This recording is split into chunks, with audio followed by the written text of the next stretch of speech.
তো গাইস, আজকের আবারও আমি সরল সুদের উপরে সেকেন্ড ক্লাসটা নিয়ে চলে এসেছি তোমাদের জন্য। তো তোমাদেরকে বলতে চাই যে ক্লাসটা ভালোভাবে মনোযোগ দিয়ে দেখো। আর তোমাদের উদ্দেশ্যে একটা কথা বলার ছিল। তো তোমরা এই সমস্ত যে ক্লাসগুলো করছো, তো এর যদি তোমাদের পিডিএফ লাগে, তো আমি আমার টেলিগ্রাম চ্যানেলে প্রত্যেকটি ক্লাসের পিডিএফ আমি সেখানে তোমাদেরকে দিয়ে রাখবো। তোমাদের যদি প্রয়োজন হয় তাহলে আমার টেলিগ্রাম চ্যানেলে ভিজিট করে সেগুলো দেখতে পারো তোমরা। তো আগের দিন আমরা 3-এর দাগ পর্যন্ত করেছিলাম কোষে দেখি টুতে। তো আজকের আমরা একটু বেশি করবো, কারণ আগের দিন আমরা ফর্মুলা শিখেছিলাম, তারপরে করতে গিয়ে একটু লেন্দি হয়ে গেছিলো ভিডিওটা, তাই জন্য আমি বেশি অঙ্ক করাইনি। তো আজকের আমি টার্গেটে রাখছি 10-এর দাগ পর্যন্ত করানো। তো তোমরা প্রথম থেকে শেষ অবধি দেখতে থাকো। তো আমি অঙ্কটা তুলে নিয়েছি, তোমাদেরকে একবার পড়ে শোনাচ্ছি আমি। দেখো তোমরা যে কী বলেছে অঙ্কটা। প্রথমে উৎপলবাবু তার জমি চাষের জন্য সমবায় ব্যাংক থেকে বার্ষিক 6% সরল সুদের হারে 3,200 টাকা 2 বছরের জন্য ধার নিলেন। 2 বছর পরে সুদে আসলে তাকে কত টাকা শোধ করতে হবে? তো তোমাদেরকে প্রথমে আমি বলেছিলাম যে সব সব অঙ্কই এখানে একটাই মাত্র সূত্রের দ্বারা আমরা অ্যান্সার ক্যালকুলেট করতে পারি। তো চলো কী কী দেওয়া আছে সেগুলো প্রথমে আমরা লিখে নিই।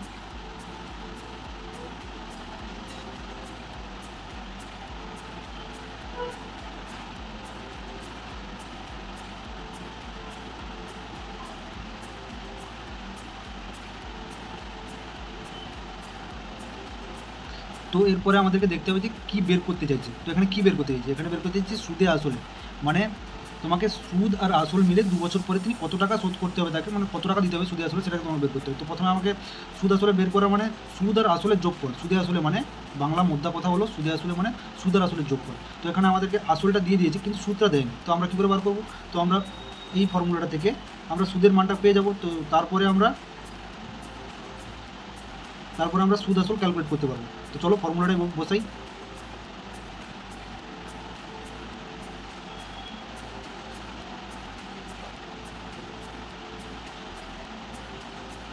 তো আর কাটাকাটি যাচ্ছে না, তোমরা দেখতে পাচ্ছ।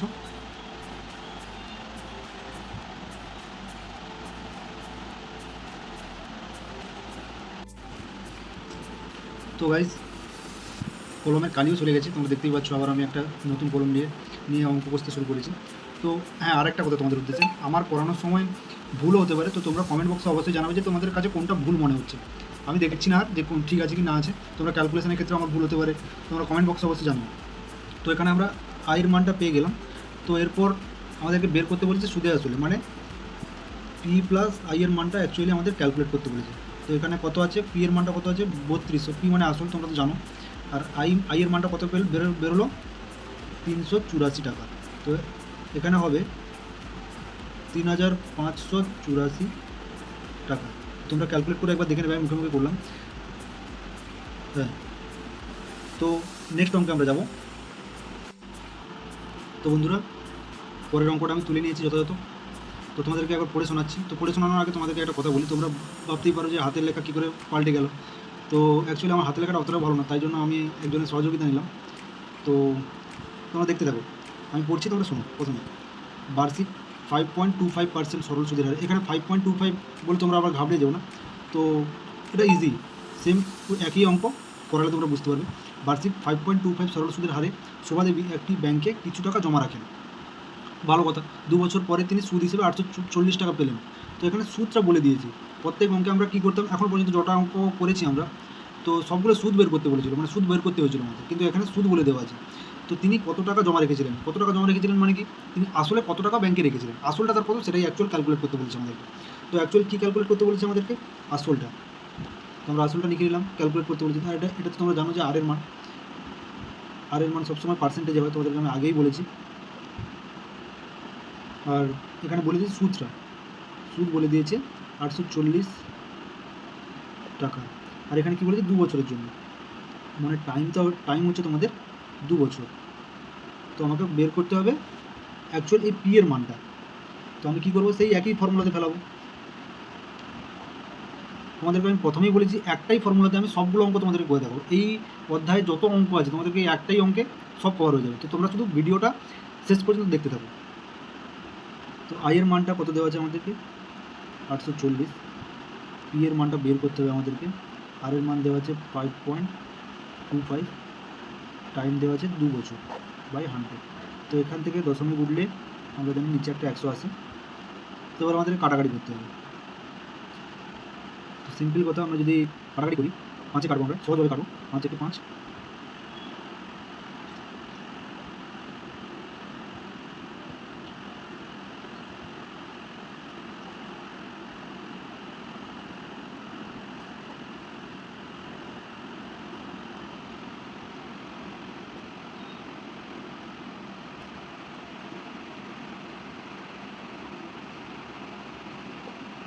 তো পেয়ে গেছি আমরা আসলটা কত।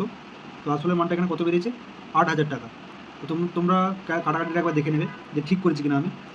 তো কাটাকাটিটা বুঝতে পারলে নাকি না বুঝতে পারলে তাও তোমাদেরকে একবার আমি বুঝিয়ে দিচ্ছি। তো দেখো, এখানে প্রথমে দশমিক তুলে আমি নিচে একটা 100 নিয়েছি, 5-এ কেটেছি 105 হয়েছে, 5-এ কেটেছি 20 হয়েছে, তারপরে কেটেছি 5×4 = 20, 5×21 = 105, তো তারপরে কেটেছি 21 40-এ 840, আর এখানে 2টা ছিল, 2 2 4 কেটেছি। আর দেখো কোথাও কাটাকাটি যাবে না। তো তাহলে আমাদেরকে এরপরে কোনাকুনি গুণ করতে হবে, তোমরা নিশ্চয়ই জেনেছো। এখানে 102-এ 200, 200 × 40 করলে, আর এখানে এর নিচে কিছু নেই মানে 1 আছে, তো পি এর সঙ্গে 1 গুণ হবে, পি = 8,000 টাকা। তো চলো নেক্সট অঙ্কে দেখা হচ্ছে আবার। তো 6-এর অঙ্কটা আমি তুলে নিয়েছি, কিন্তু এটা বইয়ের সঙ্গে একটু মিলবে না, তো অঙ্কটা একই, তোমরা দেখতে থাকো, আমি পড়ছি। তো তোমরাও পড়ার চেষ্টা করো আমার সঙ্গে সঙ্গে, ভিডিওটা পজ করে তোমরা নিজে নিজে করার চেষ্টা করো, নাহলে কিন্তু কোনোদিন শিখতে পারবে না। তো দেখো অঙ্কটাতে কী বলছে, এক ব্যক্তি ব্যাংক থেকে বার্ষিক 12% সরল সুদের হারে কিছু টাকা ধার নিলেন। প্রত্যেক মাসে তাকে 378 টাকা সুদ দিতে হবে। তিনি কত টাকা ধার নিয়েছিলেন? তো তোমরা এখানে মনে করবে যে এটা তো 5-এর দাগের মতো দাদা, তো সেমই হবে, তো তোমরা সেমই করে দেবে, কিন্তু না, সেম করে দিলে ভুল হয়ে যাবে। তো তোমাদের কী ভুলটা হবে আমি মাঝখানে পড়ে পড়ে সমস্ত কিছু বোঝাচ্ছি তোমাদেরকে। তো দেখো আমি অঙ্কটা সলিউশন করছি, দেখতে থাকো। তো আমাদের মনে হতে পারে যে অঙ্কটা একই রকম 5-এর দাগের মতো, কিন্তু না।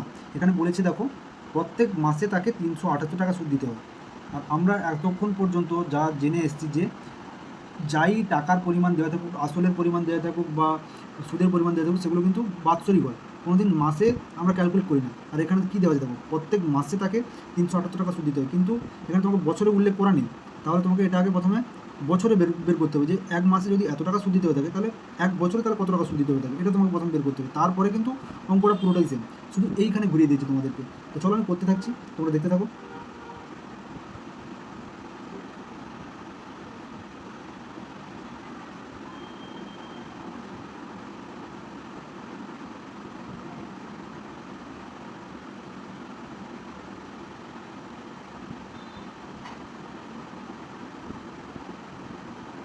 এক বছর লিখলাম কেন, এখানে দেখো ব্যাংক থেকে বার্ষিক 12% সরল সুদের হারে কিছু টাকা ধার নিলেন।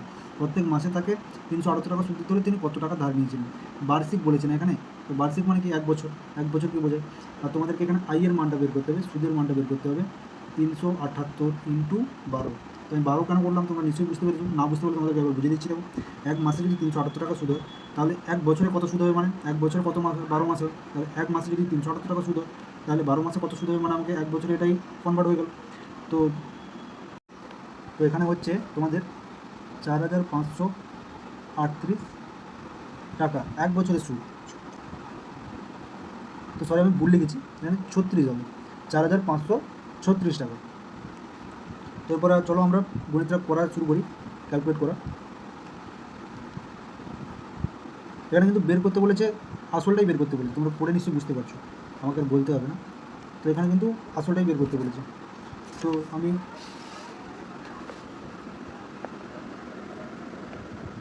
মানগুলো পুট করছি, দেখো পি এর মান তো আমাদেরকে দেয়নি, বের করতে বলেছে এক বছরের জন্য। তো এখানে কত হবে? তো গাইজ ম্যাথটা আমাদের কমপ্লিট হয়ে গেছে। তো ভিডিওটা বেশি লেন্দি করছি না, এই জন্য তোমাদেরকে একটু বুঝিয়ে দিচ্ছি। দেখো একই অঙ্ক, একই রকম কাটাকাটি। তো এখানে আইয়ের মানটা পুট করেছি, মানগুলো পুট করেছি, তারপরে কাটাকাটি করে এসছে আমাদের 378 × 100। তো তোমরা একবার দেখে নেবে যে আসলটা ঠিক আছে কিনা ক্যালকুলেট করাটা। তো চলো আমরা পরের অঙ্কটা তুলে নিই। তো এই 7-এর অঙ্কটা আমি তুলে নিয়েছি, তো তোমরা একটু পড়ো, আমি ততক্ষণ একটা তোমাদের কাছে কথা বলছি। আমার একটা ছোট্ট রিকোয়েস্ট তোমাদের কাছে, তো আমার কাছে ভালো সেট আপ না থাকার জন্য আমি কিন্তু তোমাদের কাছে এতটা হয়তো ভালো ভিডিও আনতে পারছি না, তো তার জন্য তোমাদের কাছে দুঃখিত আমি। তো তোমরা একটু অ্যাডজাস্ট করে দেখো, তোমরা যদি আমাকে সাপোর্ট করো, পরবর্তীকালে তো আমি আরও ভালো ভালো ভিডিও আনতে পারবো তোমাদের কাছে। আর তোমাদের শেখার জন্য আমি যতটুকু কষ্ট করতে হয় আমি করবো, তো তোমরা শুধু শিখতে থাকো। আরেকটা কথা, তো এখন আমি একটা অনলাইন ব্যাচ স্টার্ট করেছি, যেটার প্রাইস হচ্ছে একদম ন্যূনতম 499 টাকা প্রত্যেক মাসে। তো এখানে তোমরা 9 এবং 10-এর ছেলেমেয়েরা সবাই কিন্তু অ্যাডমিশান নিতে পারবে। তো এটা মূলত 9 এবং 10-এর ছেলেমেয়েদের জন্যই। তৈরি করা ব্যাচটা। তো এটা সম্পূর্ণ অনলাইনেই হবে, আর এর সমস্ত পিডিএফ তোমরা তোমাদের যে গ্রুপ হবে সেখানে তোমরা পেয়ে যাবে। তো তোমরা যদি নিতে চাও তো আমার সঙ্গে অবশ্যই স্ক্রিনে দেওয়া নাম্বারে কন্ট্যাক্ট করবে, তো আমি এর সম্বন্ধে ফুল ডিটেলস তোমাদেরকে সেন্ড করে দেবো। তো চলো মূল গণিতে ফিরে আসা যাক। তো দেখো, গণিতটা কিন্তু একটু ঘুরিয়ে দিয়েছে, তোমাদেরকে একবার আমি পড়ে শোনাচ্ছি, শোনো। বার্ষিক 6% সরল সুদের হারে কোনো টাকা কত বছরে দ্বিগুণ হবে? তোমাদের গণিতটা নিশ্চয়ই মাথার উপর দিয়ে যাচ্ছে, তো তোমাদেরকে আমি বোঝানোর চেষ্টা করছি। দেখো, এখানে বলেছে যে অ্যাকচুয়াল কী বের করতে চেয়েছে এখানে, তোমরা সেটা বোঝার চেষ্টা করবে। কোনো টাকা, তো এখানে কি টাকার মান বের করতে বলেছে, নাকি কত বছরে, নাকি এখানে কত বছর সেটা বের করতে বলেছে, কোনটা বের করতে বলেছে? তো তোমাদেরকে অ্যাকচুয়ালি আমি বলছি, এই যে বলেছে না কত বছরে দ্বিগুণ হবে, অ্যাকচুয়াল কিন্তু এই টি মানে টাইমটা তোমাদেরকে বের করতে বলেছে। আর এখানে বলেছে কোনো টাকা, মানে সাপোজ তুমি কোনো টাকা রাখলে, মানে আসলটা তোমাকে একটা সাপোজ ধরে নিতে বলছে, ওই আসলটা কত বছরে দ্বিগুণ হবে। মানে তোমাকে একটা জিনিস এখানে বুঝে নিতে হবে যে কোনো টাকা কত বছরে দ্বিগুণ হওয়ার মানে কি, আসল যেটা হবে সেটা সেই পরিমাণ সুদ যতক্ষণ না হচ্ছে ততক্ষণ আমরা দ্বিগুণ বলতে পারছি না। তো এক্ষেত্রে আমাদের কাছে একটা ফর্মুলা আসছে যে পি ইজিক্যালস টু আই, কারণ পি সমান সামঞ্জস্য আই না হলে তো আমরা তো দ্বিগুণ তো পাবো না। তো এখানে যদি পি এক গুণ ধরি আর যদি আই এক গুণ ধরি, তো টোটাল মিলে কত গুণ হলো, দ্বিগুণ হলো। তার মানে পি যতটা হবে আইও ঠিক ততটাই হতে হবে। তো এই পিটা কত বছরে এই আই এর সঙ্গে সমান হবে সেটাই আমাকে বের করতে বলেছে, কত বছরে দ্বিগুণ হবে। তো এখানে আমরা লিখতে পারি অতএব দিয়ে বা ওর দিয়ে আই জায়গায় কিন্তু আমরা পিও লিখতে পারি, মানে আই মানে কিন্তু আমরা পিও লিখতে পারি, অথবা পি মানে কিন্তু আমরা আইও লিখতে পারি, যে কোনো একটা আমরা পুট করতে পারি ম্যাথে। তো চলো গণিত আমি তোমাদের করে দেখাচ্ছি। আর মানে তো তোমাদের দেওয়াই আছে বার্ষিক 6% সরল সুদের হারে। তো আমি তোমাদেরকে দেখাচ্ছি I is equals to P R T by 100। তো আমি এখানে আইটাকে আই রাখছি, পিটাকে আইতে কনভার্ট করছি। পি আর এর মান দেওয়া আছে 6%, টি এর মান দেওয়া নেই, টি এর মানটা তোমাদের বের করতে হবে 100। কেন করলাম বুঝতে পারলে? কারণ আইটাকে আইয়ের মান রেখেছি, যে কোনো একটাই কনভার্ট করবে, দুটোকে কনভার্ট করবে না, তাহলে তো একই পর্যায়ে চলে এলো। একটাকে রেখে আরেকটা কনভার্ট করবে। আমি যদি এখানে করতাম আই জায়গায় পি করতাম আর এখানে পি এর জায়গায় পি রাখতাম, তাহলে কিন্তু ঠিক ছিল, বুঝলে তো? তো তোমরা যে কোনো একটাই কনভার্ট করবে আর যে কোনো একটাকে কনস্ট্যান্ট রাখবে। তো এখানে আই আই কেটে যাবে, তাহলে কত হচ্ছে দেখো, 60 সমান কত হচ্ছে 100, টি সমান 100/6